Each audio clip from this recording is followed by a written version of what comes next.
Hi guys. I'm a bit tired.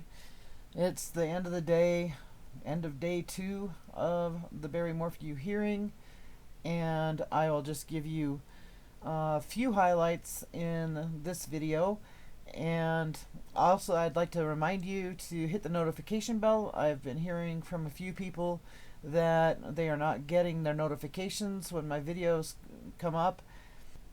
We are going to talk about Barry and the bins. It appears that there's been some misinformation because of the painstaking way that the information came out at the hearing today. But the FBI agent Goosing was talking about the trash runs that Barry did, or dump runs, whatever you want to call it, on Mother's Day up in Broomfield. And you'll see running in the background footage from the day that hubby and I went to Broomfield last year to look at the exterior of that hotel in Broomfield where Barry stayed on Mother's Day for a few hours. Anyway, trash run number 1. I've seen some people say that there were 6, but going over my notes, I've only made note of 5 what they were calling trash runs. And they said that number 1 was that Barry's truck door opened and closed at a trash can at 8:10 a.m. at that hotel in Broomfield, and that Barry admitted to them that he threw something away but he didn't remember what. And then from 8:12 to 8:20, Barry was parked at the south side of the hotel, and he stated that he was hoping someone would come out of the door there at the hotel so that he could slip in for free breakfast before he checked in, because if you check in, you do get free breakfast the morning after you stay. You don't get 2 breakfasts. You don't get breakfast the same day you check in and the next day. Anyway, he wanted free breakfast. And number 2 was that there was no camera evidence, but there was a trash can near, and his doors opened and closed, so they are calling that one trash run number 2. And then trash runs number 3 and number 4 were Barry was seen on the ATM camera footage throwing 2 small items of trash into McDonald's trash can. First he put 1 item in, and then he put another item in, and they were small and they couldn't tell what they were on the ATM camera. And when they asked Barry about it, he said he was throwing away food wrappers. He was at McDonald's.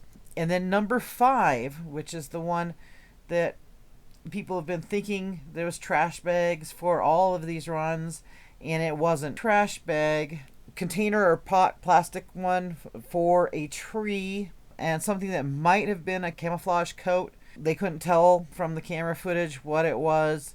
He had the trash bag in his right hand, and all the other items were in his left hand, and he walked over and put them in the dumpster at the hotel.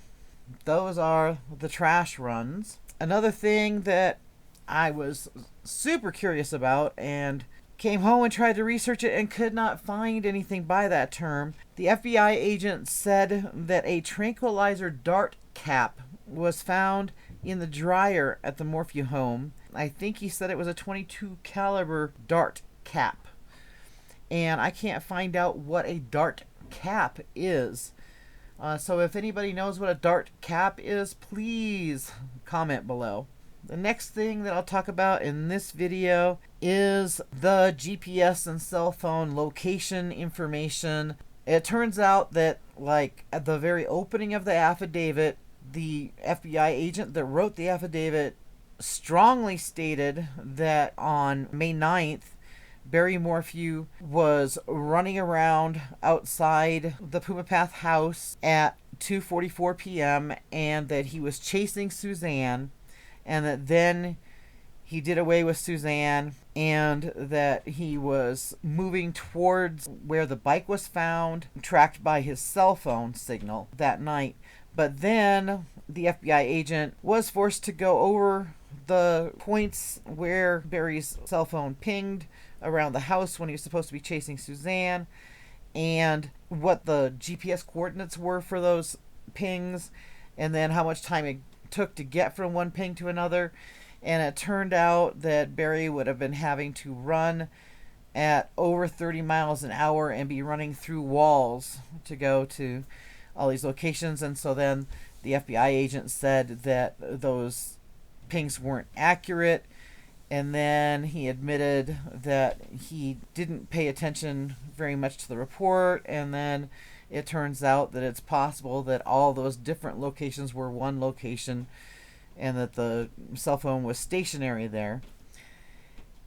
And then he said that the expert that saw the cell phone information that looked like Barry's phone went over to where the bicycle was.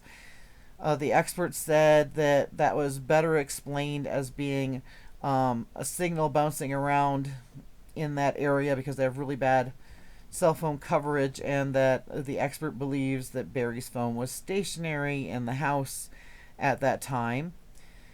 And we also had heard that there had been a cell phone ping of Suzanne's in Poncha Springs, but then it turns out that they were saying that the ping was pinging the tower in Poncha Springs, which is the closest tower to the Morphew home.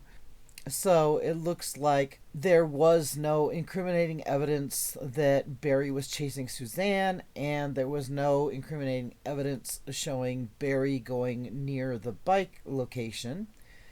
Then we also learned that the discrepancy in mileage on his truck was 18 miles or less were unaccounted for, but the FBI agent had failed to include in his timeline of events the fact that Barry Morphew went back to Salida that evening of May 9th and went to Stove and Spa store and spoke with the owner about them coming out to repair his spa, and he was there between 4 and 5:30 p.m. So then there is no discrepancy in mileage, and with the cell phone pings when they figured out what time Barry left the Morphew home on Sunday morning, May 10th, they will be coming back on the 23rd and 24th of August, and I will be there. And I guess that's about it for this update. I have put a poll over in the community section, but you can also comment down below.